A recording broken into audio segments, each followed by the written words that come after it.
ఇదేమో traditional marketing, ఇదేమో direct marketing. అంటే మంది వెస్టీజ్ కంపెనీ. ఈ రెండింటిలో ఏది వాడాలి సార్? మీరు కొత్తగా వచ్చారు కదా మొదటిసారి. ఇది బయట మార్కెట్లో దొరికేది ఇది. ఇదేమో ఈ కంపెనీది. ఇది మంచిదే, ఇది మంచిదే. ఈ రెండిట్లో ఏది వాడితే మనకు లాభం? ఏది కాస్ట్ తక్కువైతే అది మంచిది. యాక్చువల్గా దీని కాస్ట్ ఎంత అని అంటే అప్రాక్సిమేట్గా 100 గ్రామ్స్ మీకు 75 గ్రామ్సే మీకు 50 రూపీస్ ఉందండి. 75 గ్రామ్సే. ఒకసారి గూగుల్లో కొడితే వచ్చేస్తుంది. ఏమన్నా ట్రై చేస్తారా?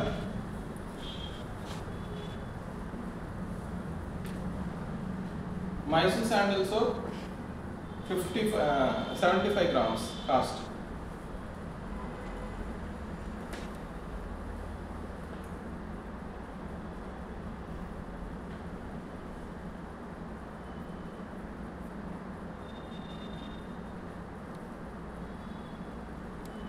సార్ మీరు అంటే కొత్తగా వచ్చారా సార్?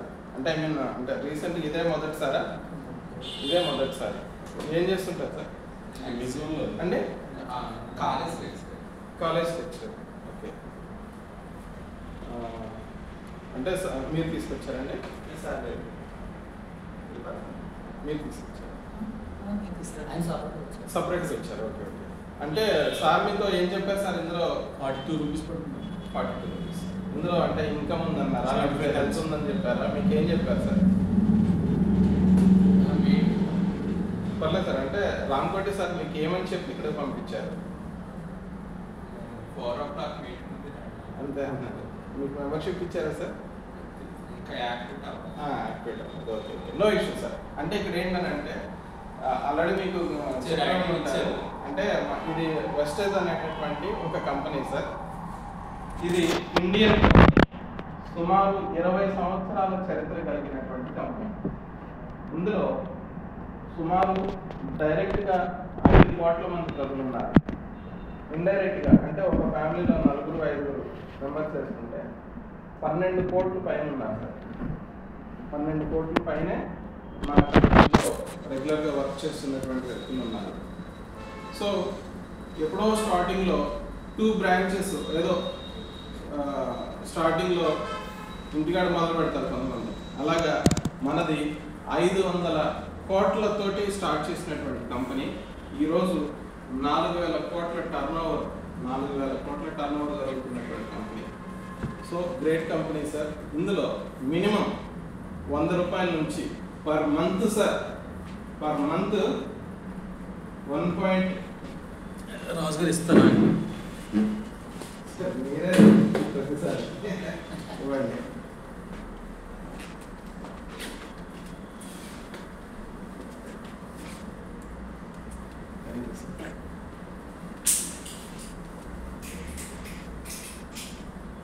వస్తుందండి అది. Per month 1.70 crores sir. 1,70,00,000 per month income తీసుకుంటున్నటువంటి వ్యక్తులు మన బిజినెస్లో ఉన్నారు సార్. అంటే క్వాలిఫికేషన్తో సంబంధం లేదు, బ్యాక్గ్రౌండ్తో సంబంధం లేదు, ఎక్స్పీరియన్స్తో సంబంధం లేదు, అసలు దేంతోనూ సంబంధం లేదు. జస్ట్ 18 years ప్లస్ ఉండి ఫ్రీగా మెంబర్షిప్ తీసుకుని డబ్బు సంపాదించాలి అన్న కోరిక ఉండి నలుగురితో మాట్లాడేటటువంటి చాతుర్యం, టాలెంట్ ఉంటే చాలు సార్. ఇందులో మినిమం 100 రూపాయల నుంచి 1 కోటి రూపాయల వరకు సంపాదించడానికి ఛాన్స్ ఉన్నటువంటి కంపెనీ ఇది ఒక్కటే సార్. మీరు బయట ఎక్కడ కూడా ఆ అవకాశం లేదు. సపోజ్ మీరు రియల్ ఎస్టేట్ అని అనుకుంటారు. రియల్ ఎస్టేట్ రంగంలో 6 నెలలకు లేదా 3 నెలలకు లేదా సంవత్సరానికి ఒక ఫైల్ దొరుకుతుంది. నెలకు అంటే ఆ ఫైల్ మీద 1 లక్ష 2 లక్షలు డబ్బులు సంపాదించుకుంటాం. మళ్ళీ నెక్స్ట్ ఇంకో ఫైల్ దొరికితేనే కదా మళ్ళీ డబ్బులు. అంటే మళ్ళీ 3 నెలల నుంచి 6 నెలలు సంవత్సరం టైం తీసుకుంటుంది. కానీ ఒకవేళ ఫైల్ దొరకకపోతే మన పరిస్థితి క్వశ్చన్ మార్కే. సో అంటే అందులో రెగ్యులర్గా ఇన్కమ్ అనేది లేదు. కానీ అదే పని మీద తిరిగినా మీకు ఎంత లేదనుకున్నా 6 నెలలకు ఒకసారి మేబీ ఫైల్ దొరుకుతుంది. గ్యారంటీగా చెప్పలేము కానీ అట్లా జరుగుతుంది. కొన్ని క్వాలిఫికేషన్ చెక్ చేసుకుంటే క్వాలిఫికేషన్ పరంగా ఒక జాబ్ వస్తుంది. ఒక జాబ్ అయితే వస్తుంది. జాబ్లో నెలకి అంటే ఒక సాధారణ వ్యక్తి ఒక డిగ్రీ చదివినటువంటి వ్యక్తి నెలకు ఒక 10 లక్షలు సంపాదించాలి అని అంటే సాధ్యమవుతుందా? కేవలం ఒక డిగ్రీ చదివిన వ్యక్తి 10,000 సంపాదించాలని అంటే సాధ్యం కాదు సార్. ఎందుకంటే ఈ రోజున సాఫ్ట్వేర్ జాబ్స్ అన్నీ కొలాప్స్ అయిపోయినాయి. అంటే ఎవరికి సాధ్యం అని అంటే ఏదన్నా ఒక జాబ్లో జాయిన్ అయ్యి అది ప్రైవేటా గవర్నమెంటా ఏదన్నా కానివ్వండి కనీసం 10 to 20 years ఎక్స్పీరియన్స్ ఉంటే ఒక 1.5 నుంచి 3 lakhs ఇన్కమ్ తీసుకోవడానికి ఛాన్స్ ఉంది ప్రెసెంట్ నౌవేడేస్. అంతేనా మేడం? అంటే గవర్నమెంట్ ఎంప్లాయీ హైయెస్ట్ శాలరీ ఎంత సార్? మీరు చెప్పండి సార్. హైయెస్ట్ శాలరీ గవర్నమెంట్ ఎంప్లాయీకి ఎంత ఉంటుంది సార్? 2 lakhs వరకు. సో నేను ఎక్కువ చెప్పేసాను. 2 lakhs వరకు ఉంటుంది. సరే నేను చెప్పిందే కరెక్ట్ అనుకున్నాను, 3 lakhs ఉంటుందని. కానీ ఫ్రమ్ 2004 లోపు ఎవరైతే ఉన్నారో వీళ్ళకి ఫైనాన్షియల్ సెక్యూరిటీ ఉంది సార్. 2000 లోపు ఎవరైతే గవర్నమెంట్ జాబ్లో జాయిన్ అయ్యారో వీళ్ళకి ఫైనాన్షియల్ సెక్యూరిటీ ఉంది. ఏంటి అని అంటే వాళ్ళకి పెన్షన్ ఫెసిలిటీ ఉంది. కానీ 2004 తర్వాత ఎవరైతే స్టేట్ గవర్నమెంట్ జాబ్స్లో జాయిన్ అయ్యారో వాళ్ళకి పెన్షన్ ఫెసిలిటీ లేదు సార్. అవునంటే అంటారు పెన్షన్ ఫెసిలిటీ లేదు. సో మరి అలాంటప్పుడు అంటే 1 లక్ష రూపాయలు అంటే ఒక 70,000 నుంచి ప్రైవేట్ సెక్టార్లో అయితే అంత మించి ఎక్కువ రాదు. గవర్నమెంట్ సెక్టార్లో అయితే మీకు కొంచెం వచ్చే అవకాశం ఉంది. 1 లక్ష రూపాయలు తీసుకునేటటువంటి వ్యక్తి మంత్లీ శాలరీ, పెన్షన్ లేదు కాబట్టి మేడం రండి ఫ్రెండ్కి వచ్చేయండి. పర్లేదు కూర్చోండి పర్లేదు ఏం కాదు కూర్చోండి. అంటే పెన్షన్ తీసుకున్నా అంటే పిఎఫ్నే పెన్షన్ కింద కన్వర్ట్ చేస్తారు అంతే కదా సార్? అంటే 1/3 ఏమో క్యాష్ చేసుకుంటాము, 1/4 ఏమో పెన్షన్ కింద కన్వర్ట్ అవుతుంది అంతే కదా సార్? మీరు రెగ్యులర్ పోస్ట్కే కదా సార్ కాంట్రాక్ట్? ఓకే. అయినప్పటికీ ఇది వాస్తవం సార్ నాకు తెలుసు. అంటే పిఎఫ్ని 1/3 ఏమో క్యాష్ చేసుకుంటాము, 1/4 ఏమో మనం పెన్షన్ కింద కన్వర్ట్ చేస్తాం. అంటే 1 లక్ష రూపాయలు శాలరీ తీసుకునేటటువంటి వ్యక్తి పెన్షన్ ఎంత తీసుకుంటాడని అంటే 3,000 రూపాయల కంటే పెద్ద ఎక్కువ ఉండదండి. ఇంకా హైయెస్ట్ పెన్షన్ అంటే మేబీ 7,000 ఉంటుంది. ఎంత? 1,50,000 అలా తీసుకునే వ్యక్తికి 7,000 10,000 లోపే ఉంటుంది. అంటే 1 లక్ష రూపాయల శాలరీ తీసుకునే వ్యక్తి 60 సంవత్సరాల తర్వాత 7,000కి 10,000కి పడిపోతే అతని లైఫ్ ఎలా లీడ్ అవ్వాలి? ఈ రోజున గవర్నమెంట్ ఎంప్లాయీ పెన్షన్ హోల్డరు మన అనాథాశ్రమాల్లో ఎంతమంది లేరు? పేరెంట్స్ ఉన్నారా? 100% ఉన్నారండి. గ్యారెంటీ. అంటే ఒకవేళ అనాథాశ్రమాలు కాదు ఇంట్లోనే ఉన్నారు, హ్యాపీగా ఉన్నారా? నో, అలాంటి పరిస్థితులు లేవు. కారణం ఏంటి అని అంటే ఎవరు బిజీ లైఫ్ వాళ్ళది అయిపోయింది. పిల్లలు పెద్దలు చూసేటటువంటి పరిస్థితి లేదు. అంటే ఈ టాపిక్ నేను ఎందుకు మాట్లాడుతున్నాను అని అంటే మన కంపెనీలో ఫైనాన్షియల్ సెక్యూరిటీ ఉంది. బయట మార్కెట్లో either government job or private job ఏదన్నా కానీ ఫైనాన్షియల్ సెక్యూరిటీ లేదు అని చెప్తున్నా. ఒకవేళ బిజినెస్ చేసే వ్యక్తి ఉన్నాడు అనుకున్నా, బిజినెస్ చేసే వ్యక్తి ఒకవేళ ఫైనాన్షియల్ సెక్యూరిటీ ఉంటుంది, కానీ టిల్ ద డెత్ అతను వర్క్ చేయాల్సిందే, అంటే చనిపోయే వరకు కష్టపడి పని చేయాల్సిందే. మరి ఇది ఫైనాన్షియల్ సెక్యూరిటీ అని అంటారంటే నేను అన్ను. ఎందుకనంటే ఒక వయసు మళ్ళిన తర్వాత రిలాక్స్ అయ్యి చక్కగా అంటే లైఫ్ని వాళ్ళు కూడా లీడ్ చేయాలి కదా, హ్యాపీయెస్ట్ లైఫ్ లీడ్ చేయాలి కదా. ఒక అంటే జాలీ ట్రిప్ వైజాగ్, లేదంటే లోకల్లో అంటే ఈ వరంగల్, అదే కొంచెం దూరంగా వెళ్ళాలంటే గోవా, ఇంకా దూరంగా వెళ్ళాలంటే థాయిలాండ్, మనాలి, లేకపోతే హాంకాంగ్, ఇట్లా ఫారెన్ ట్రిప్స్ ఉన్నాయి కదండి. ఇవి ఎప్పుడు వెళ్తారు? నాకు తెలిసి బిజినెస్ చేసేవాళ్ళు ఇలా జాలీ ట్రిప్ వేస్తారా అని అంటే వేస్తారేమో. మేబీ 1,00,000 మందిలో మేబీ ఓ 10 మంది ఉంటారేమో జాలీ ట్రిప్లు వేసేవాడు. ఏంటంటే వాళ్ళు లగ్జరీగా ఖర్చు చేసేవాడు. కానీ అలాంటి లగ్జరీ లైఫ్ ఒక సాధారణ వ్యక్తి అసాధారణమైనటువంటి జీవితం గడపాలి అని అంటే the only way direct selling ఇండస్ట్రీలో వెస్టేజ్ ఒక్కటే అని కన్ఫామ్గా చెప్పగలను. ఎందుకనంటే ఇందులో చదువుతో సంబంధం లేకుండా పల్లెటూరులో ఉన్నటువంటి చాలామంది ఫారెన్ ట్రిప్స్ ఎంజాయ్ చేసి వచ్చారండి రీసెంట్గా. అలాగే కమింగ్ మార్చ్లో మళ్ళీ ఇంకొక క్రూజ్ ట్రిప్ అవుతుంది, దానికి రెడీ అవుతున్నారు. సో అలాంటి పొజిషన్ మన దాంట్లో ఉంది. అయితే దీనికంటే ముఖ్యంగా చెప్పాలి అని అంటే మనకి 4 రంగాలు ఉన్నాయి. 4 రంగాలు డబ్బు సంపాదించే రంగాలు. ఏంటంటే ఆ 4 రంగాలు డబ్బు సంపాదించేవి? ఒకటి జాబు మీ లైఫ్ లీడ్ చేయడానికి ఉపయోగపడుతుంది, మీ బాధ్యతలను నిర్వర్తించడానికి ఉపయోగపడుతుంది, కానీ లగ్జరీ లైఫ్ అయితే ఇవ్వదండి. సో జాబ్ని లగ్జరీ లైఫ్ తీసేయండి, ఇవ్వదు. ఎందుకనంటే 1,00,000 రూపాయలు శాలరీ తీసుకునేటటువంటి వ్యక్తి కూడా నాకు 1,00,000 రూపాయలు అప్పు ఇప్పించండి అని చెప్పి అడిగినటువంటి సందర్భాలు కోకొల్లలు నాకు. ఎందుకంటే నేను లోన్స్ చేస్తాను కాబట్టి నన్ను అడుగుతారు. అంటే 1,00,000 రూపాయలు శాలరీ తీసుకునే వ్యక్తే 1,00,000 రూపాయలు ఇవ్వమని అడుగుతున్నాడు. అంటే నా దాకా వచ్చాడనంటే బహుశా ఇంకా అసలు ఎక్కడ అవకాశం లేని వ్యక్తే నా దగ్గరికి వస్తారు. సో అలాంటి లోన్స్ నేను చేసేది. కాబట్టి శాలరీలోని మీకంటే జాబ్లో అంత లగ్జరీ లైఫ్ ఉందని అయితే ఎప్పుడు అనుకోకండి దయచేసి. దేంట్లో ఉందనంటే లగ్జరీ ఫస్ట్ సినిమా ఫీల్డ్ అండి. సినిమా ఫీల్డ్లో ఉంది, ఇది లగ్జరీ లైఫే.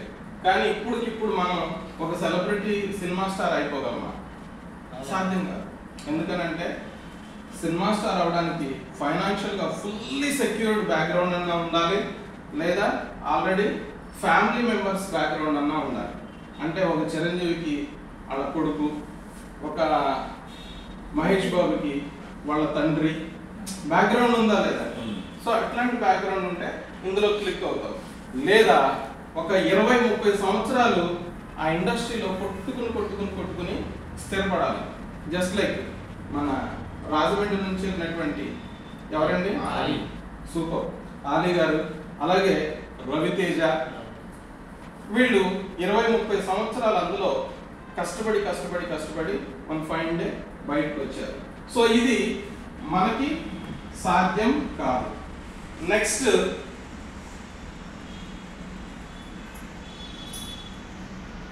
పొలిటీషియన్.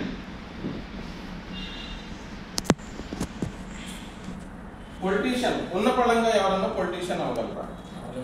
పొలిటీషియన్ అవ్వడం సాధ్యం కాదు. అది చిన్నప్పటి నుంచి ప్యాషన్ ఉండాలి, ఎన్నో ఒడిదొడుకులు ఎదుర్కోవాలి, ఇలా రకరకాల కష్టాలు పడితే తప్ప మనకి పొలిటికల్గా ఎదగలేము, లగ్జరీ లైఫ్ అయితే రాదు. సో పొలిటీషియన్స్ ఇప్పుడు ఎమ్మెల్యే పై స్థాయి ఉన్న వాళ్ళందరూ, ఎమ్మెల్యే ఎంపీ ఈ కేట వాళ్ళందరూ లగ్జరీ లైఫ్ని అయితే హ్యాపీగా ఎంజాయ్ చేస్తున్నారు, అవునా కదా? సో ఇది అవ్వగలమా అని అంటే ఇది అయ్యేటటువంటి అవకాశం లేదు. అలాగే మూడోది బిజినెస్ అండి. బిజినెస్ అవ్వగలమా, బిజినెస్ చేయగలమా అంటే బిజినెస్ అని అంటే చూడమ్మా, ఇంకా ఓపెన్ చేయాల అంటే బయటకు వెళ్ళిపోయారు.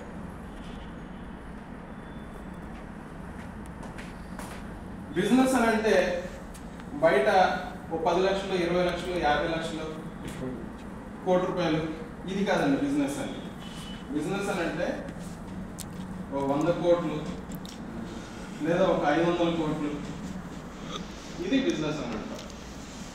ఓకే, సో ఇలాంటి బిజినెస్ మనం చేయగలమా?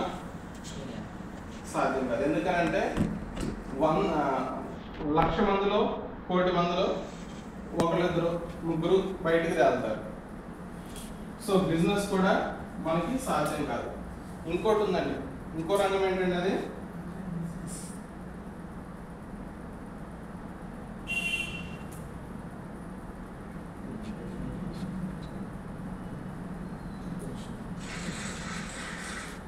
ఎడ్యుకేషన్. ఇది కూడా మంచి వ్యాపారమా కాదు? ఇప్పుడు ఇంటర్మీడియట్ కూడా చదవనటువంటి వ్యక్తి పెద్ద పెద్ద కాలేజీలు పెట్టి డబ్బులు సంపాదిస్తున్నారా లేదా? ఎల్కేజీ స్టూడెంట్ కి ఎంతండి ఫీజు? 50 నుంచి 1,00,000 కూడా తీసుకుంటున్నారు. ఎల్కేజీకే 50 లక్షలు, 50,000 అయితే ఇక డిగ్రీ చదవాలనంటే లేదా ఇంటర్ చదవాలంటే 10th చదవాలనంటే భారీగా పెట్టుబడి పెట్టాలా లేదా? సో అంటే ఎడ్యుకేషన్లో మనమైతే డబ్బు సంపాదించలేమండి, ఇందులో కూడా సాధ్యం కాదు. ఇంకోటి కూడా చెప్పుకోవచ్చు,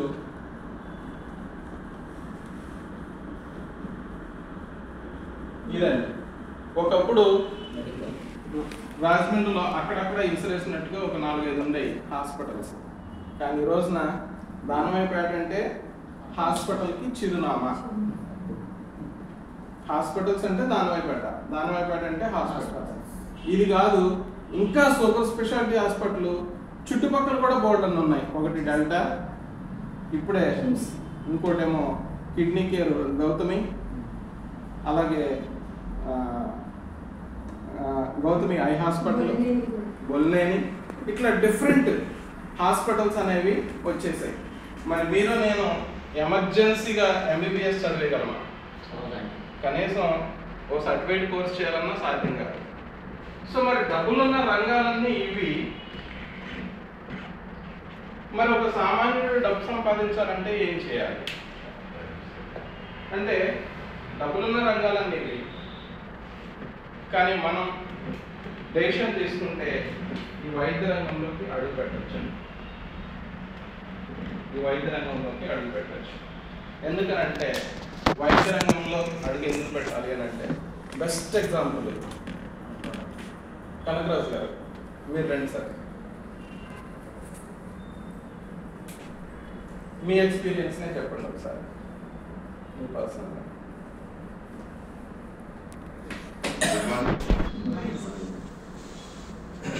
నేను తెలుసండి అందరికి. అవునా సార్, నా పేరు కనకరాజు అండి. నేను సెక్యూరిటీగా చేస్తాను, పేపర్లో చేస్తాను. ఇప్పుడు సార్ అడిగారు కదండి, నాకు నా అనుభవం చెప్పమన్నారు. అయితే నన్ను సార్ తీసుకొచ్చారని విషయంలోకి వచ్చిన తర్వాత కొన్ని నెలలు అయిపోయిన తర్వాత నాకు బ్రేక్ క్లాట్ ఉండేది.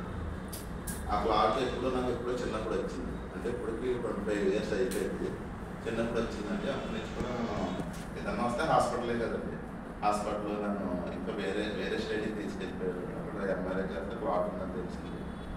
వాడుతున్నాను, లైఫ్ లాంగ్ యూజ్ చేయమని కొన్ని మెడిసిన్ ఇచ్చారండి. యాస్పిరిన్, దాని పేరు యాస్పిరిన్. అది వాడుతున్నాను. అయితే వాడుతున్నాను కానీ సింప్టమ్స్ అంతగా పోలేదు. అయితే నా కాలేజ్ అయి పడిపోకుండా ఉన్నదండి అది వాడినందుకు. నేను సింప్టమ్స్ అయితే పోలేదండి. సింప్టమ్స్ లైట్ నేరుగా చూడలేకపోయేవాడిని, ఎక్కువ యాప్లో ఉండలేకపోయేవాడిని. దట్టు ఎక్కువ తిరుగుతుంది కదండి, ఎగ్జిబిషన్ మీద రంగురాత్మ మీద అంటారు కదా, అలాంటి స్పీడ్గా మూవ్ అయ్యి చూడలేకపోయేవాడిని, తీసుకోలేకపోయేది. దానివల్ల నాకు వాంతి అయిపోవడం, ఇంకా చేయడం, పడిపోవడం అలా జరిగింది. అయితే తర్వాత ఇంట్లోకి వచ్చాను. వచ్చిన తర్వాత ఇలాగే కొన్ని మీటింగ్స్ అటెండ్ అవ్వడానికి ఇంకా మా సారు రత్నరాజు గారు చెప్పడం వల్ల, వేరే వాళ్ళు చెప్పడం వల్ల సరే బయట ప్రయత్నించాం కానీ ఇది కూడా ఒకసారి ప్రయత్నిద్దామని కొన్ని ప్రోడక్ట్లు తీసుకుని ఒక 2 months ప్రయత్నించేటప్పటికి నాకు సింటమ్స్ లేవండి. అప్పటివరకు అయ్యింది లైట్ చూడడం, కళ్ళు తిరిగి పడిపోవడం అలాంటి సింటమ్స్ తగ్గిపోయింది. సో తగ్గిపోయిన తర్వాత ఓకే ఇదేదో బాగానే ఉన్నది కదనేసి అప్పుడు దీని గురించి డెప్త్గా తెచ్చుకున్నాను. అది తెచ్చుకోవడం వల్ల ఈరోజు నిలబడ్డాను, లేకపోతే నేను కూడా వెళ్ళిపోతాను పక్కకి. తెచ్చుకున్నాను. తెలుసుకుంటే ఏంటంటే ఇది ఇప్పుడు ఏ హాస్పిటల్స్ అయితే మాయ గ్రేట్ అని చెప్పుకుంటారో దానికి కూడా అందనటువంటి అద్భుతం ఇందులో ఉన్నది మన విజిటెడ్ సప్లిమెంట్స్లో. సో ఆ రకంగా ఇప్పుడు సార్ అన్నట్టు మెడికల్లోకి అయితే ఎంటర్ అయిపోవచ్చాను. ఎందుకంటే ఎంబీబీఎస్ డాక్టర్స్ కన్నా ఎక్కువ ఇక్కడ ఉన్న వాళ్ళు ఒక్కొక్కరు కూడా తెలుసుకుంటే, నాలెడ్జ్ తెలుసుకుంటే దీని గురించి. Okay, thank you. అలాగే డెత్ బెడ్ మీద ఉన్నటువంటి ఒక అమ్మాయికి అంటే కనకరాజు గారి రెఫరెన్స్ ద్వారా డెత్ బెడ్ చనిపోవడానికి సిద్ధంగా ఉంది. అంటే వైఫ్ అండ్ హస్బెండ్ గొడవల్లో తలకాయ బద్దలు కొట్టేసాడండి హస్బెండ్. చిన్న వయసు 22-23 సంవత్సరాల అమ్మాయి తలకాయ బద్దలు కొట్టేస్తే అమ్మాయికి బ్లడ్ క్లాట్ అయిపోయింది బ్రెయిన్లోని. రాజు న్యూరోలో చూపించారు. సో అక్కడ కూడా వాళ్ళు మరి రికవరీ అవ్వలేదో ఏంటో తెలీదు. ఇక్కడ నుంచి హైదరాబాద్ షిఫ్ట్ చేశారు. హైదరాబాద్లో మరి అంటే ఆరోగ్యశ్రీ కార్డులు అన్నీ ఉపయోగించారు. ఫైనల్గా ఒంగోలు, నెల్లూరు సంథింగ్ ఎక్కడికో తీసుకెళ్లారు. అక్కడ కూడా సాధ్యం కాలేదు.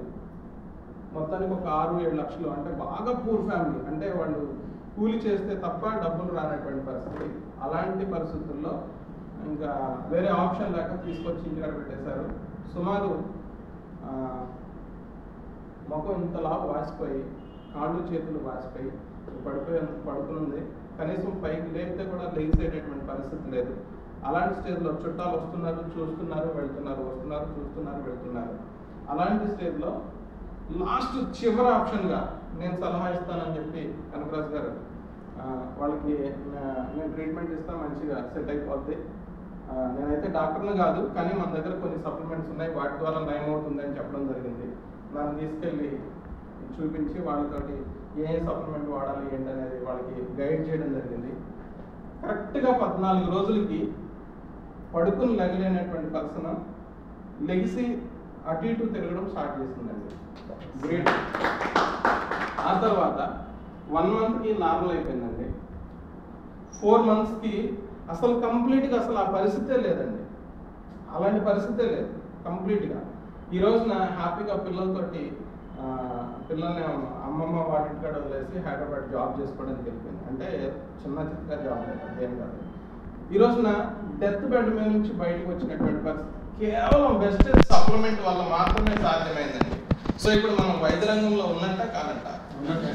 సో అలాగే మేడం గారు ఒక ఎగ్జాంపుల్ చెప్పండి మీ టీంలో.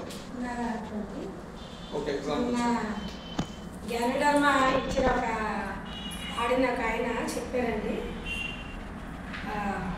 అదే అతనికి కొంచెం డ్రింకింగ్ అలవాటు, లారీ డ్రైవర్. లాస్ట్ వీక్ వచ్చారు, మీరు చూసే ఉంటారు. ఆయన అయితే అండి గెనడమా వాడాక నార్మల్ అయ్యాడు, చక్కగా ఆయన జాబ్ చేసుకుంటాడు. అతను ఒకప్పుడు రోడ్డు మీద పడుకొని దొర్లుతుంటే తాగేసి దొర్లివాడు. ఇంకా అతను హింస భరించలేక భార్య వదిలేసి వచ్చేసింది. ఆవిడని చంపేసే స్టేజ్కి వెళ్ళిపోయాడనమాట. అంత డ్రింకింగ్ ఎక్కువైపోయినా ఆయన ఏం చేశాడంటే ఇంకా భయపడిపోయి అమ్మాయి వచ్చేసింది, అమ్మగారి ఇంటికి వచ్చేసింది. పిల్లలు చిన్న పిల్లల్ని 4 ఇంట్లో పని చేసుకుంటూ వచ్చి మా ఇంటికి వచ్చిందన్నమాట. మా ఇంటి దగ్గర పని చేస్తూ ఉంది. ఆ అమ్మాయికి చెప్పాను నేను, పోలేమ్మా ఎప్పుడు ఇలా ఉండవు లైఫ్, నేను వెస్టేజ్ చేసుకొని నేను చేస్తున్నాను, నాతో పాటు మీరు చేసుకోండి, మీకు మంచి రోజులు వస్తాయని చెప్పాను. కొద్ది రోజుల తర్వాత అతను బయటికి రావడం జరిగింది. ఎలాగంటే వాళ్ళ అమ్మ చీపురుగా పెట్టి కొట్టింది. ఒరే నువ్వు నా ఇంట్లో ఉండద్దు, నా పరువు పోతుంది, నీ వల్ల మా ఇంటి పరువు పోతుంది అంటే తాగి రోడ్ల మీద దొరుకుతూ అక్కడక్కడ పడుకుంటే ఎలా ఉంటుందండి మనిషి. తల్లి చాలా చిరాకు వచ్చి ఇంకా కోపం వచ్చి నువ్వు పోతావు కావాలి ఇంట్లోంచి గెంటేస్తే అతను మళ్ళీ దిక్కులేక మళ్ళీ భార్య దగ్గరికి వచ్చాడు. ఇప్పుడు భార్య అంది, బాబు దండం నీకు దండం బాబు, నాకు ఇక్కడ వెళ్ళిపో అని. అప్పుడు నేనే చెప్పాను అసలు, అమ్మ నీకు భర్త వద్దు, కానీ పిల్లలకు తండ్రి కావాలి కదా, తండ్రి బతుకున్నాడు కాబట్టి చచ్చిపోనివ్వకూడదు అతన్ని, మీరు అతన్ని జాగ్రత్తగా చూసుకోండి, అతనే మాట్లాడు, ఎప్పుడు పరిస్థితులు అలా ఉండవని నేను చెప్పడం జరిగింది. వెంటనే అమ్మాయి ఇంకా సరే మేడం గారు ఉంచుతాను అని చెప్పి ఉంది. అతనికి తినే తిండి ఏది కూడా వంట పట్టలేదండి. ఇంకా అతను ఎలాగంటే ఏం తింటే వాంతి అయిపోతుంది. డాక్టర్ అన్నారు మరి నేను చేయగలిగి చేశానమ్మా అనేసి అన్నారు. అప్పుడు మళ్ళీ అమ్మాయి నాతో చెప్పింది, మేడం గారు ఏం చేయమంటారు అంటే, నేను రామకోటి గారి సలహా తీసుకుని సార్ ఏమిద్దామంటే కొన్ని ప్రోడక్ట్స్ చెప్పారు. కానీ వాళ్ళు కొనుక్కునే పరిస్థితి లేదు. మెయిన్ ఒకటి గ్యానోడర్మా చెప్పారు. సరే ముందు గ్యానోడర్మా ఇద్దామండి అని. సరే అమ్మ వాడి అతను మిరాకిల్ అండి వాడారు. చక్కగా ఈరోజు మన మీటింగ్ కూడా వచ్చి ఆయన ధైర్యంగా చెప్పాడు, నాకు తగ్గిందండి, ఆ డ్రింకింగ్ అలవాటు చాలా తగ్గిపోయింది అన్నమాట. అతను ఆ రోజు ఆ అమ్మాయి రామ్మా మీటింగ్ చూద్దాం రామ్మా అంటే, ఆవిడ మేడం గారు వస్తారంటే ఆయన డ్యూటీ దిగొచ్చి పడుకున్నాడు. లారీ డ్రైవర్ అంటే పడుకుంటే మరి మందేసే కదా వస్తారండి అనుకొని నేను సరే అయితే రామ్మ మరి అంటే నేను వీల్చైర్ ఉంటాను నువ్వు వచ్చే బండి మీద వెళ్ళిపోదాం అన్నా. సరే మళ్ళీ ఫోన్ చేసి మేడం గారు మా ఆయన వస్తారట నాతో పాటు అన్న. అవునా అని సరే రామ్మ అని తీసుకొచ్చాను. ఇక్కడికి వచ్చాయని చెప్పాడండి. నాకు చాలా ఆశ్చర్యం వేసింది. మందు అలవాటు ఉండేది, నేను మేడం గారు గ్యానోడర్మా ఇచ్చాక వాడాను, నాకు బాగా తగ్గింది అని. ఇంకొక ట్విస్ట్ ఏంటంటే నిన్న అతను చేసే సరౌండింగ్స్లో అతను ఒరే నువ్వు అంతలాగా అయిపోయావు కదా, ఇప్పుడేంటో ఎంత బాగున్నావు, నీ హెల్త్ ఏంటి ఏమైంది, అంత తాగేవాడు కదా ఇప్పుడు ఎందుకు వద్దంటున్నావు అని అడిగితే మా ఆవిడ నాకు సప్లిమెంట్స్ ఏవో తెచ్చి ఇచ్చింది, దానివల్ల నాకు దాని మీదకి వెళ్తా లేదు నా మనసు ఎక్కువ, చాలా బాగుంది అంటే అయితే నాకు ఆయన వచ్చి నిజంగానండి ఈ తాగుబోతులను చూస్తే చాలా బాధ అవుతుంది. ఇది ఎందుకు ఎలా అయిపోయాడు పరిస్థితి ఏంటి అని అనుకుంటాం. కానీ వాళ్ళు ఏంటంటే ఆర్థిక ఇబ్బందులు తట్టుకోలేక ఎటు సమాధానం చెప్పలేక మందు అలవాటు చేసుకుంటారు. మగవాళ్ళకైతే అది ఉంది, ఆడవాళ్ళు ఏం చేస్తారు ఏమి చెయ్యలేక పాపం ఎవరో 4 ఇళ్లలోనే పని చేసుకుని పిల్లలు పెంచుకుందాం అనే ఆలోచనతో ఇంకా అలా కాంప్రమైజ్ అవుతారు. ఆ కొట్టిన దెబ్బలకి అమ్మాయికి చెవుడు కూడా వచ్చేసిందండి, అంతలా హింస పెట్టాడు. ఇప్పుడు చక్కగా అతను మీటింగ్కి తీసుకొచ్చి అతను చెయ్యి నువ్వు ఎస్టేట్ చెయ్యి సపోర్ట్ చేస్తారు అంటే ఎంత గ్రేట్ అండి మన ప్రోడక్ట్. వాడినోళ్ళకి తెలుస్తుందండి అది. ఇప్పుడు నేను ఎంప్లాయీగా ఆర్టీసీలో ఎంప్లాయీగా 5 సంవత్సరాల నుంచి చేస్తున్నాను. నాకు సెక్యూరిటీ లేదు లైఫ్కి. ఏంటంటే మానేస్తే పెన్షన్ అనేది చాలా తక్కువ. ఇప్పుడు మనం రిటైర్ అయిపోయాం అనుకోండి మనకి హెల్త్ ఇష్యూస్ చాలా వస్తాయి. నలుగురిలో తిరగడంలోని డ్యూటీ పరంగా మనం చేస్తూ ఉంటాం. అప్పుడు ఏమవుతుందంటే వాళ్ళ రోగాలు మనకు వచ్చేస్తాయి, తెలిసిందే కదా. నలుగురిలో తిరిగేటప్పుడు ఎంత జాగ్రత్త తీసుకున్నా కూడా అప్పుడు తెలియవు. మనం రిటైర్ అయిపోయాక ఆ హెల్త్ ఇష్యూస్ అన్నీ అప్పుడు బయటపడతాయి. అప్పుడు ఖర్చు పెడదామంటే డబ్బు అంతే కదా. పిల్లలు పెళ్లి చేసేస్తారు, ఆ డబ్బుతోనే చదివింటారు, పెళ్ళిళ్ళు చేస్తారు, ఒక దారి చేస్తారు. తీరా చూస్తే ఆ రిటైర్మెంట్ టైంకి వాళ్ళ దగ్గర డబ్బు ఉండవు. అంటే నేను ఎందుకు చెప్తున్నానంటే నేను ఇది చెయ్యమని చాలామందిని చూశాను. బాబా నీకు పెన్షన్ ఎంత అని అంటే అమ్మా నేను 10,000తో 20,000తో రిటైర్ అయ్యాను, నాకు ఇప్పుడు 1,500 అవుతుందమ్మా. మీరు ఏం తిని బతుకుతున్నారంటే రేషన్ బియ్యం పెడుతున్నారు కదా, గెంజి కాసుకొని తాగుతున్నాం అంటే ఆ మాట వింటుంటే చాలా బాధ వస్తుంది. ఏంటి రిటైర్ అయిపోయిన పరిస్థితి ఇలా ఉంటుందా జనాలకి అని. ఎవరికి కూడా ఇలాంటి ఇబ్బంది రాకూడదు, మనం ఒక 10 మందికి ఆదర్శంగా ఉండాలి అని. నాకు ఇంకా 3 సంవత్సరాల టైం ఉంది రిటైర్మెంట్కి. ఈ 3 సంవత్సరాలు ఎలాగైనా కష్టపడి మంచి టీము వేసుకొని అందరికీ మంచి లైఫ్ ఇవ్వాలి అని నా ఆలోచన అండి. ఎంతో కొంత మనం మానకుండా డైలీ ఎంతో కొంత వర్క్ చేస్తే మనకు మంచి లైఫ్ అనేది గౌతమ్ బాలి గారు కల్పించేది. అది మాత్రం మనం మర్చిపోకుండా ఎప్పుడు బద్దకించకూడదండి. అనిపిస్తుంది మీటింగ్కి వెళ్ళాలా, అబ్బా మీటింగ్కి వెళ్ళాలా అనుకుంటుంది. కానీ ప్రతిరోజు ఒక కొత్త పాయింట్, ప్రతిసారి ఒక కొత్త పాయింట్ మనం మీటింగ్లో నేర్చుకుంటాం. ఎంత పని ఉన్నాయి ఇప్పుడు పండగ పనులు అందరూ పాపం లేడీస్, నాకు కూడా ఇంట్లో పనే, కానీ ఎన్ని పక్కన పెట్టి నైట్ చేసుకుందాం అని ఆలోచించి కొద్దిగా లేట్ అయినా సరే రావడం జరిగింది. అంటే ఇక్కడ గమనించండి, ఇంట్లో పనులు చాలా మంది చెప్పే మాట ఏంటంటే చాలా పనులు ఉన్నాయి సార్, చుట్టాలు వచ్చారు సార్. ఇప్పుడు నా టీంలో ఒక పర్సన్కి రమ్మని ఇన్వైట్ చేస్తే సార్ జస్ట్ ఇప్పుడే చుట్టాలు వచ్చారండి, నిజంగా ఇప్పుడే వస్తారండి చుట్టాలు. సో అలా ఇప్పుడే చుట్టాలు వచ్చారని చెప్పి మానేసినటువంటి వ్యక్తులు ఒక 2-3 ఉన్నారు. కానీ దీన్ని అర్థం చేసుకుంటే మేడం గారు నాకు వదిలిపెట్టలేరండి. సార్ మీరు మీ టీంలో హెల్త్ పాయింట్ ఆఫ్ వ్యూలో ఒక సక్సెస్ స్టోరీ జస్ట్ ఒక 2 minutesలో కంప్లీట్ చేయండి.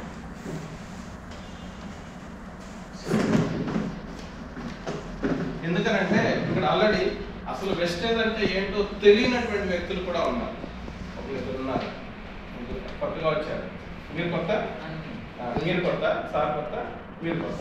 కాబట్టి మనం ఆల్రెడీ ప్రతి మీటింగ్లోనూ వింటూనే ఉంటాం. మన అంటే బిజినెస్ ప్లాన్ వింటాము, ప్రోడక్ట్ నాలెడ్జ్ వింటాము, మోటివేషన్ వింటాము. కానీ వెస్టేజ్లో ఏంటి స్పెషల్, నాకు ఉపయోగపడేది ఏదన్నా ఉందా అని తెలిస్తే కొత్త వాళ్ళు కూడా దాన్ని తీసుకోవడానికి ముందుకు వస్తారు. కాబట్టి ఈ విషయాలన్నీ నేను మాట్లాడించే ప్రయత్నం చేస్తున్నాను. చెప్పండి sir. Good morning. My self Srinivas Reddy. నేను ఒక ప్రైవేట్ ఇండస్ట్రీలో వర్క్ చేస్తున్నాను. 30 years అంటే ఈ బిజినెస్కి నేను రావడానికి కారణం హెల్త్ ఇష్యూస్. యాక్చువల్గా 2017 బాగా సిక్ అయిపోయాను. అప్పుడు ఒక ఫ్రెండ్ ద్వారా అన్ని హాస్పిటల్స్, రాజమండ్రి హాస్పిటల్స్ అన్నీ తిరిగేశాను. ఇంచుమించు ఫైనల్ స్టేజ్కి వెళ్ళిపోయినట్టే లేక. ఎందుకంటే నన్ను చూసిన వాళ్ళు రాజు తెలుస్తుంది, రాజుగానే తెలుస్తుంది. ఎందుకంటే ఎంత సిక్ అయిపోయినది అంటే నన్ను దగ్గర నుంచి చూసిన ఆయనే తిరగని హాస్పిటల్ లేదండి రాజమండ్రిలో. ఆ ఫైనల్ స్టేజ్లో ఒక గాడ్ క్రేజే అండి. మరి లాస్ట్ స్టేజ్లో అన్న టైంలో ఈ సప్లిమెంట్స్ వాడుకోమని చెప్పారు. ఆ రోజు స్టార్ట్ చేశాను సార్ నేను. అంటే వేరే గురించి చెప్పమన్నారు రాజు గారు, కానీ నా గురించే చెప్తున్నాను నేను. ఎందుకంటే స్టిల్ ఈ రోజు కండి నేను స్టార్ట్ చేసిన తర్వాత ఈ రోజుకి మళ్ళీ హాస్పిటల్కి వెళ్ళాను సార్. సో మళ్ళీ హాస్పిటల్ కూడా నేను అదే సప్లిమెంట్స్ రోజు ఇంచుమించు లేదంటే 8 నుంచి 10 వాడతానండి. 10 సప్లిమెంట్స్ వాడతాను డైలీ. ఎన్ని ఫుడ్ సప్లిమెంట్స్ సార్ మనం బయట తీసుకునే ఆహారం ఏదైతే ఉందో అది మనకి వంటికి పట్టట్లేదు. మనం తీసుకునే జంక్ ఫుడ్స్ అన్ని ఫాస్ట్ ఫుడ్స్కి అలవాటు పడుతున్నాం. మన జీవన విధానం మారిపోయింది. ఇదివరకు ప్రతిదీ కూడా మనం ఇంట్లో తయారు చేసుకుని తినేవాళ్ళం, ఈరోజు రోడ్డు మీద తింటున్నాం. అలాగే ఆయిల్స్ అండి. నేను చెప్పాలంటే ఫస్ట్ చెప్పాల్సింది ఆయిల్ అండి. మనం మార్చాల్సింది 70% రోగాలు ఆయిల్ వల్ల వస్తాయండి. మనం అంత క్వాలిటీ ఆయిల్ దొరికింది మన వెస్టేజ్ రైస్ బ్రాండ్ ఆయిల్ వేరేది కాదు. అది వాడి చూడండి మీరు, ఒక్కసారి లేడీస్ బాగా అర్థమవుతుంది. ఒకసారి వాడితే అవునండి. అంటే ఇందులో ఇంచుమించు లేదంటే మనకి అన్నీ అండి, ఆర్గాన్స్ అన్నీ బాగా ఉంటాయి. నెక్స్ట్ ఏమో హెయిర్ ఫాల్ అన్నీ తగ్గుతుంది. ఇదే ఆయిల్ వల్ల అండి. మనం ఆయిలే అనుకుంటాం, దానివల్ల మల్టిపుల్ అంటే ఒక్కొక్క సప్లిమెంట్ కూడా మనకి ఇచ్చేది ఒకదానికి 2 దానికి కానీ చెప్తాం. కానీ ఒక్కొక్కటి మల్టీ అండి. ఒక్కొక్కటి 7-8 దానికి పనిచేస్తుంది. నూనె తీసుకుంటే 18 వాటి వరకు పనిచేస్తుంది. అలా ప్రతిదానికండి. మొన్న సార్ చెప్పారు 5 పని చేస్తుందని తెలియదండి నాకు. సార్ ఎక్స్ప్లెయిన్ చేసినప్పుడు 5 కూడా బాగా పని చేస్తుందని తెలిసింది ఫుడ్ సప్లిమెంట్. అలాగే మనం ఫుడ్ సప్లిమెంట్ మార్చుకోవడం ద్వారా మనం జీవితాన్ని మనం మార్చుకుంటూ 10 మందికి ఆదాయం వచ్చేది ఎక్కడైనా ఉందండి? ఎక్కడైనా ఉంది అసలు. మన ఇంట్లోకి కావాల్సిన వస్తువులు మనం కొనుక్కుంటూ మనం వేరే పెట్టుబడి పెట్టట్లేదు. ఏదైతే మనకు కావాల్సిన ఎఫ్ఎంసీసీ ఫుడ్సే రోజు మనం లెగ్గానే పేస్ట్ మొదలెడతాం, సోపు, షాంపూ, అలా రోజువారీ వాడే వస్తువులతో మనం కొనుక్కుంటూ మనం ఒక పక్క ఆరోగ్యం పొందుతూ ఆదాయం పొందుతుంది. ఇంత మంచి అవకాశం ఎక్కడ ఉందండి? అంత మంచి అవకాశం మన ఇండియన్ కంపెనీ అండి. మనకు ఇప్పుడు వరకు ఒక విధంగా చెప్పాలంటే ఇండియాలో ఉంటూ ఇండియన్ కంపెనీ వాడలేదు మనం చాలా మంది. మనం వాడేది ఫారెన్ అండి. చూసుకోండి 90% ప్రొడక్ట్స్ అన్ని ఫారెన్ కంపెనీ. మన ఎకనామిక్ కూడా చూసుకుంటే మనం ఎదటి వాళ్ళని అంటే ఫారెన్స్నే వాళ్ళ ఎకనామిక్ గ్రోత్ పని చేస్తాం, కానీ మన గ్రోత్ పని చేయట్లేదు. ఇండియాకి కావాల్సిన జీడిపి అంతా కూడా ఫారెన్ కంపెనీ చేస్తున్నాం. అదే ఇప్పుడు మన ఇండియన్ కంపెనీ వచ్చింది కాబట్టి నెంబర్ 1 కంపెనీ ఇండియాలో. అలాగే వరల్డ్ వైడ్ 29 ప్లేస్ ఉంది. లాస్ట్ విజన్ నేను మన లేటెస్ట్ వీడియో చూసాను, గౌతమ్ గారి విజన్ అంటే ఆయన ఏమన్నారంటే 2030 కల్లా ఫస్ట్ 10లో ఒక కంపెనీగా ఇండియన్ చేస్తాను. First 10 companies Indian company. మనం ఇప్పుడు ఫారెన్ నుంచి మన ఫారెన్ డిపోజ్ కదా ప్రతిదీ అన్నీ దిగుమతి చేసుకుంటాం, కానీ మన కంపెనీ 9 దేశాలకు ఎక్స్పోర్ట్ చేస్తుంది. రాబోయే 20-30కి 50 దేశాలకు వెళ్ళాలంటుంది. ఇంత చిన్న కంపెనీ కాదండి ఇది. అందరూ అనుకుంటారు వెస్టేజ్ అంటే వెస్టేజ్ నాకు తెలుసు అంటారు, కానీ వెస్టేజ్ వాళ్ళకి ఏమీ తెలియదు, అసలు ఏమీ తెలియదండి. వాళ్ళు ఇందులో వచ్చిన తర్వాత వాళ్ళు వాడుకుంటేనే తెలుస్తుంది. అంత మంచి కంపెనీలో మనం పనిచేస్తాం. మీరు అందరూ ఈ కొత్తగా వచ్చిన వాళ్ళు ఒకసారి దాని గురించి మీరు తెలుసుకుంటే డీప్గా ఫస్ట్ మన ఆరోగ్యం వస్తుంది. మీరు బిజినెస్ చేయడం ముందు మీ ఆరోగ్యం కాపాడుకోండి, తర్వాత బిజినెస్ చేయండి. Thank you very much. Thank you sir. నమస్కారా. ఓకే మేడం, మీరు ఓకే సూపర్ మేడం. అంటే ఈ మీరు ఏమన్నా సార్ మీ అనుభవం చెప్పండి మేడం గారు. ఈ ప్రోడక్ట్ మీద అంటే మీకు హెల్త్ బెనిఫిట్ ఏదైనా తీసుకున్నారా గతంలో? అంటే మీ టీంలో కానీ మీరు కానీ హెల్త్ బెనిఫిట్ ఏదైనా పొందారా? నేను ఒక డైలీ ల్యాబ్కి ఇచ్చానండి. ఒక చిన్న మీతో షేర్ చేస్తాను. స్పిల్లోనా అనేది మీకు అందరికీ ఐడియా ఉందండి. ఆ స్పిల్లోనాని ఒక కూలి ఆవిడంటే హోటల్లో గిన్నెలు కడుగుతుంది కదా, అంటే ఆవిడ దగ్గర కూడా కదా టీ తాగుతూ పక్క డ్రైవర్తో చెప్తున్నాను, మరి ఇది వాడంగా నీరసం రాదు అని చెప్తున్నాను. రోజంతా యాక్టివ్గా ఉంటామని. ఆ అమ్మాయి వెంటనే ఏంటి చెప్తుంది ఇవిడి అని. తర్వాత అడిగినాను, ఏంటి మేడం గారు మీరు ఏదో చెప్తున్నారంటే, అమ్మాయి ఇది వాడితే ఈ స్పిల్లోనా ట్యాబ్లెట్ ఉంటుంది, ఇది నాచుతో తయారైన ట్యాబ్లెట్, చాలా ఆరోగ్యంగా ఉంటారు, మంచి పోషకాలు ఉంది. అమ్మ నాకు తెచ్చిపెట్టరా, నువ్వు కొనుక్కోగలవా, మరి 450 రూపాయలు నీకు నేను తగ్గించేస్తానులే, మరి 360 రూపాయలు పడుతుంది కదండి. అమ్మ కొనుక్కుంటానమ్మా, ఇవ్వమ్మా. అయితే ఇచ్చానండి. మరుసటి రోజు మళ్ళీ డ్యూటీకి వెళ్ళినప్పుడు ఇచ్చాను. ఆవిడకు 10 రోజుల తర్వాత కనపడింది. ఎంత ఆనందం పొందిందంటే, అమ్మా నేను ఇలాగ చేతులు ఇలా అనలేకపోయాను, ఇలా నడువు అనలేకపోయాను, అలాంటి 20 కోట్ల దగ్గర పనిచేస్తున్నానమ్మా, ఇది వాడి నిజంగా అవునా అనేసాను. నాకు మళ్ళీ వచ్చినప్పుడు 2 డబ్బాలు తేమ్మా, మా అమ్మకు కూడా ఇస్తాను. అంటే అది ఎంత అంటే 360 పైసలు పడింది అని చెప్పాను కదా. ఒక ట్యాబ్లెట్ 360 పైసలు పడుతుంది. 2 ఇడ్లీలు ఖరీదు కూడా చేయలేదు, అవునా కాదా? రోజుకు ఒక్కటి వేసుకోలేమా? అది ఒక డబ్బా కొనుక్కుంటే చాలు మాకు రోజుకు. నెక్స్ట్ మళ్ళీ కొద్ది రోజుల తర్వాత ఆవిడ వాడుతుంది. తర్వాత ఆవిడ అంటే, అమ్మ గ్యాస్ట్రిక్ వస్తుందమ్మా, నాకు చుట్టగాలు చెప్పనమాట, గ్యాస్ట్రిక్ వస్తుందమ్మా అంటే, సరే రక్తం లేదు నీకు, సరే నేను తెచ్చిపెడతానులే అమ్మా అంటే, మరి నువ్వు కనిపించట్లేదమ్మా, నాకు నేను తెస్తున్నాను కానీ నువ్వు కనబట్టలేదు అని. లేదమ్మా అమ్మా 500 తీసుకొచ్చి నా చేతిలో పెట్టి, నువ్వు నెక్స్ట్ వచ్చేటప్పుడు తేను. తర్వాత తీసుకెళ్ళాను, ఆవిడ కనబడలేదు. లోపు అతను పనిచేసి వాటర్కి ఇచ్చారు, ఆవిడ వస్తే ఇది అని 500. ఈలోపు ఆవిడ తీసుకెళ్ళిపోయింది, వాడేసింది, ఆవిడ తగ్గిపోయిందండి. మొన్న కనిపించిందండి, అమ్మ ఏమైపోయావు, నీకు ఒంట్లో బాగోలేదంట కదా, పాపం తగ్గలేదా గ్యాస్? కాదమ్మా గ్యాస్ట్రిక్ కాదు, నాకు హాయిగా ఉంది, బాగుంది, ఇంట్లో బాగోలేదు, పిల్లలు ఎవరో తాగేసి పేచి పెడుతున్నారు, చాలా ఆవిడ కొన్ని ఇబ్బందులు చెప్పింది. ఆవిడ ఆరోగ్యం చక్కగా ఉందండి, బాగానే పనిచేసుకుంటుంది. అని నిజంగా అనిపించింది, ఇంత ఎలాంటి వాళ్ళు కూడా వాడగలుగుతున్నారు. ఇప్పుడు మనం చెప్పాలంటే ఎవరికైనా చెప్తేనే అర్థమవుతుంది. మేము వాడాం కాబట్టి అది గ్లూకోజే. మరి మా ఇంట్లోనే ఎగ్జాంపుల్ అండి, మా వారి కాళ్ళు నొప్పులు నేను డాక్టర్ దగ్గరికి వెళ్తానంటే, ఏ డాక్టర్ దగ్గరికి వెళ్తానంటే ఏదో స్పెషలిస్ట్ పేరు చెప్పి, ఈ మూడు నేను తీసుకొస్తాను, కొద్దిగా వాడండి, 10 రోజుల తర్వాత మీరు మళ్ళీ డాక్టర్ దగ్గరికి వెళ్ళదు కానీ అని చెప్పాను. క్యాల్షియం గ్లూకోజ్ మీద ఇచ్చారు, కొలాజిన్ కూడా పట్టుకెళ్ళిచ్చారు. చక్కగా వేసేసుకుంటున్నారు. మళ్ళీ డాక్టర్ అన్న పేరు అర్థలేదు. ఆవిడ కూడా నేను జ్ఞానడబ్బా చెప్పాను, ఇది జ్ఞానడబ్బా, అమ్మ తేమ్మా నేను వాడుతానమ్మా తేమ్మా. మరి చెప్పాలండి, ఎవరికైనా చెప్తేనే తెలుస్తుంది దాని వాల్యూ. మరి ఫస్ట్ వాడితే అప్పుడు మరి ఎవరికైనా చెప్పలేదు. సరే sir. Okay madam, thank you.